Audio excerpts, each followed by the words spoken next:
नमस्कार मित्रों, आप लोगों का बहुत बहुत स्वागत है हमारे यूट्यूब चैनल में। आज हम आपसे बात करेंगे भाद्रपद मास के शुक्ल पक्ष में पड़ने वाली एकादशी के बारे में कि एकादशी ये कब है, इसका पारण कब करना है, मतलब व्रत को खोलना कब है, इसको किसको रखना है, कैसे रखना है और जो व्रत कर रहे हैं उनको किन किन सावधानियों का पालन करना है। तो आइए पहले हम तिथि की बात कर लेते हैं। इस बार की जो एकादशी पड़ रही है वो 3 सितंबर दिन बुधवार को पड़ रही है और जो इसका पारण है वो 4 तारीख को करना है, गुरुवार को। तो इसका जो पारण होता है एकादशी का, उसमें एक जो महत्वपूर्ण बात होती है उसका ध्यान रखना होता है हरिवासर का। हरिवासर क्या होता है? हरिवासर होता है द्वादशी तिथि का 1/4 हिस्सा।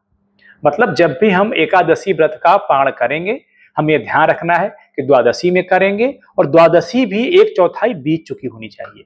तो इस प्रकार से जो इस बार का व्रत का पारण होगा वो होगा दोपहर में 1:21 के बाद और 3:52 के पहले।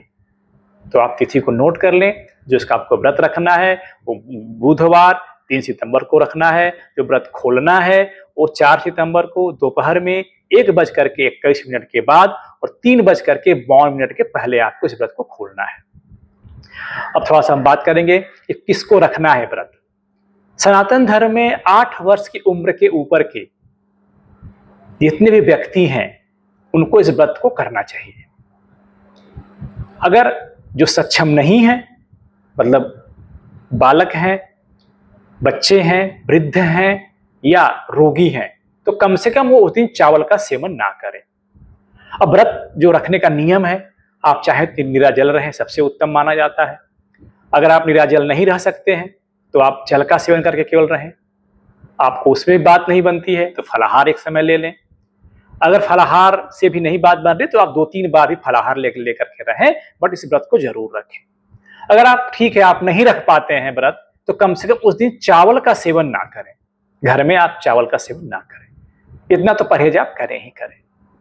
अब हम बात करेंगे इसके कथा के बारे में। एकादशी व्रत की जो कथा होती है ना, अपने आप में ही बहुत महत्वपूर्ण होती है, बहुत पुण्य देने वाली होती है। इस कथा का जो श्रवण है, श्रवण मात्र ही व्यक्ति को अश्वमेध यज्ञ का पुण्य दिलाता है। तो ये मान्यता है कि एकादशी व्रत की कथा पढ़ने या सुनने से अश्वमेध यज्ञ के पुण्य के बराबर आपको फल मिलता है इसका। तो आइए इस कथा को हम सुने। ये कथा प्रारंभ कैसे होती है? अक्सर ये कथा महाभारत लोक से स्टार्ट होती है। ये पद्म पुराण में इसका वर्णन मिलता है हमें कि भगवान श्री कृष्ण और युधिष्ठिर जब साथ बैठते थे तो वो लोग कुछ अपना धर्म पे, आध्यात्म पे चर्चा किया करते थे। तो एक बार दोनों बैठे हुए थे और युधिष्ठिर ने कहा, हे भगवान, हे माधव, भाद्रपद शुक्ल पक्ष की जो एकादशी है इसका क्या नाम है, इसकी विधि क्या है, इसका महात्म्य क्या है, कृपया करके हमें बताइए। तो भगवान श्री कृष्ण कहते हैं कि हे राजन, हे युधिष्ठिर, अब मैं आपको इसके बारे में बताता हूं। ये जो एकादशी है ये मोक्ष को देने वाली है और सभी पापों का नाश करने वाली है। इस दिन भगवान श्री हरि विष्णु देवसैनी एकादशी के बाद जब शयन में जाते हैं, इस दिन करवट लेते हैं, इसलिए इसको परिवर्तनी एकादशी के नाम से भी जाना जाता है। और इसी दिन हमने वामन का अवतार लेकर के राजा बलि से सारे ब्रह्मांड को मुक्त करा करके देवताओं को फिर से वापस दिया था। इसलिए इस एकादशी को वामन एकादशी के नाम से भी जाना जाता है। इस एकादशी का नाम पद्मा या परिवर्तनी एकादशी है, वामन एकादशी है। और जो इस दिन यज्ञ करते हैं उनको वाजपेयी यज्ञ का पुण्य मिलता है। तो पापियों के पाप का नाश करने वाली इससे बढ़कर कोई भी व्रत नहीं होता है। जो मनुष्य इस दिन मेरे वामन अवतार की पूजा करता है उसे तीनों लोक के पुण्य के बराबर फल मिलता है। और जो लोग मोक्ष की इच्छा रखते हैं वो इस व्रत को अवश्य करें। और जो कमल नयन भगवान का कमल से पूजन करते हैं वो अवश्य भगवान के समीप जाते हैं। और जिसने भाद्रपद शुक्ल पक्ष की एकादशी का व्रत और पूजन किया है उसे ब्रह्मा विष्णु सहित तीनों लोकों का पूजन किया, ये माना जाता है। अतः इस एकादशी का व्रत अवश्य करना चाहिए। और इस दिन भगवान करवट लेते हैं, इसलिए इसे परिवर्तनी एकादशी भी कहा जाता है। तो भगवान श्री कृष्ण के वचन को सुन करके युधिष्ठिर बोले, हे भगवान, हे माधव, मुझे अति संदेह हो रहा है कि आप किस प्रकार सोते हैं और करवट लेते हैं, तथा किस प्रकार राजा बलि को बाधा और वामन रूप रखकर क्या क्या लीलाएं की। तो कृपया इसके बारे में हमें विस्तृत रूप से बताएं। तो भगवान श्री कृष्ण आगे कहते हैं, हे राजन, अब आप सब पापों को नष्ट कर नाश करने वाली कथा का श्रवण करें। त्रेता युग में बलि नामक एक दैत्य था। वह मेरा परम भक्त था।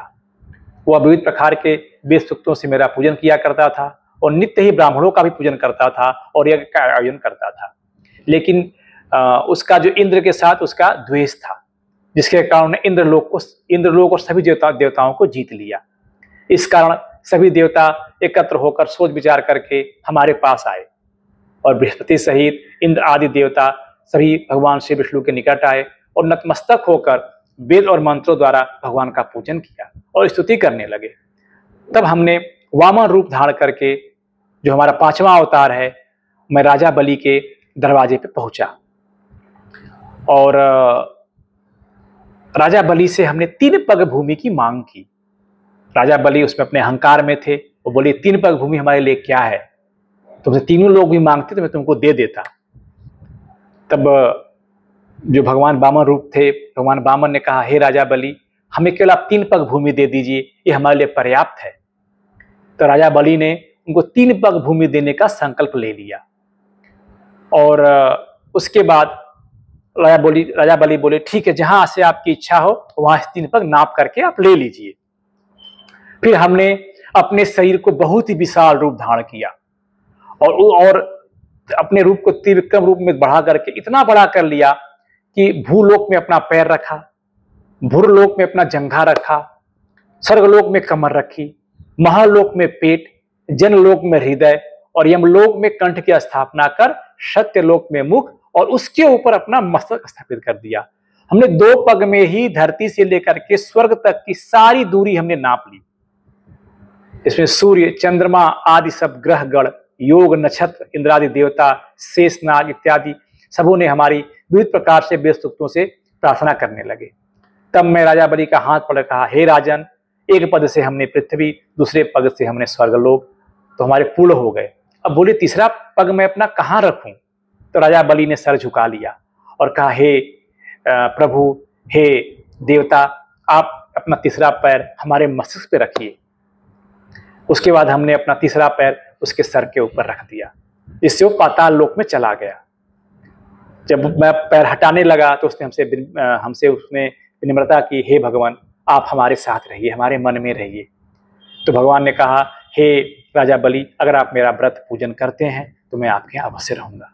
इस प्रकार से भगवान ने एक कुटिया अपनी पाताल लोक में बनाई और दूसरी कुटिया अपनी क्षीर सागर में बनाई।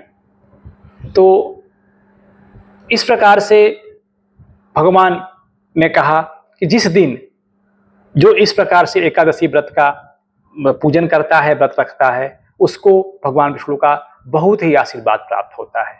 और जो इस दिन तांबा, चांदी, चावल, दही इत्यादि दान करता है, उसको बहुत ही पुण्य की प्राप्ति होती है। और इस दिन रात्रि जागरण जरूर करना चाहिए। तो इस प्रकार से आपने देखा कि ये मान्यता है कि जो इस दिन एकादशी का व्रत करते हैं वो सब पापों से मुक्त होकर के स्वर्ग में जाकर चंद्रमा के समान प्रकाशित होते हैं और यश पाते हैं। जो इस पाप नाशक एकादशी व्रत की कथा को पढ़ते या सुनते हैं, उनको 1000 अश्वमेध यज्ञ का पुण्य मिलता है, उनका फल प्राप्त होता है। तो इस प्रकार से आपने सुना कि एकादशी व्रत को किसको रखना है, कैसे रखना है, कब रखना है और इस कथा सुनने से क्या पुण्य मिलता है। अब आपको हम थोड़ा बता दें इसको व्रत को रखना कैसे है। आप ब्रह्म मुहूर्त में उठ जाएं, उठ करके स्नान आदि से निवृत्त होकर के नित्य कर्म से स्वच्छ वस्त्र पहन करके अपने पूजा घर में आ जाए। पूजा घर में आकर के हाथ में थोड़ा सा जल, पुष्प, अक्षत ले लें। अगर अक्षत पुष्प नहीं है कोई बात नहीं, केवल जल ही ले लें। उसके बाद अभी एक आप संकल्प लें, मैं अपना नाम, गोत्र का नाम ले लें, स्थान का नाम ले लें। आज जो महीना भाद्रपद का है, आज भाद्रपद शुक्ल पक्ष एकादशी तिथि विक्रम संवत 2082 को मैं भगवान श्री हरि विष्णु के आशीर्वाद के प्राप्ति हेतु या कोई और आपकी मनोकामना हो उसकी प्राप्ति हेतु मैं एकादशी का फलाहार, जलाहार, निराहार, जो भी व्रत आपको रखना है उसका नाम लेकर के व्रत करने का संकल्प लेता हूं। करके जल वहां गिरा दें। अब आपके व्रत का संकल्प पूरा हो गया। अब भगवान विष्णु की आपको जैसी इच्छा हो, जैसी श्रद्धा हो, जितना समय हो, उनकी पूजा आप करें, पंचोपचार करें, षोडशोपचार करें, जो भी आप कर सकते हैं करें, और दिन भर भगवान श्री विष्णु का नाम जप करते रहें। और कोशिश ये करें कि आप उस दिन क्रोध ना करें, किसी को अशब्द ना बोलें, आपके मन कर्म वचन से कोई भी गलत चीज नहीं होनी चाहिए। तो इस प्रकार से अगर आप इस एकादशी का व्रत करते हैं, डेफिनेटली आपको आपका मन तन दोनों आपका अच्छा रहेगा और आपको भगवान की कृपा प्राप्त होगी। तो हम उम्मीद करते हैं कि हमारे द्वारा बताई गई आपकी जानकारी और सुनाई गई कथा आपको अच्छी लगी होगी। अगर आपको अच्छा लगा तो इसको आप लाइक करें और इसको दूसरों को भी आप शेयर करें। और अगर अभी तक आपने मेरा चैनल सब्सक्राइब नहीं किया है तो सब्सक्राइब जरूर कर लें। हम आपको इसी तरह से अच्छी जानकारी लेके आते रहेंगे और आपको सुनाते रहेंगे। तो भगवान श्री विष्णु आप सभी का कल्याण करें। ओम नमो भगवते वासुदेवाय।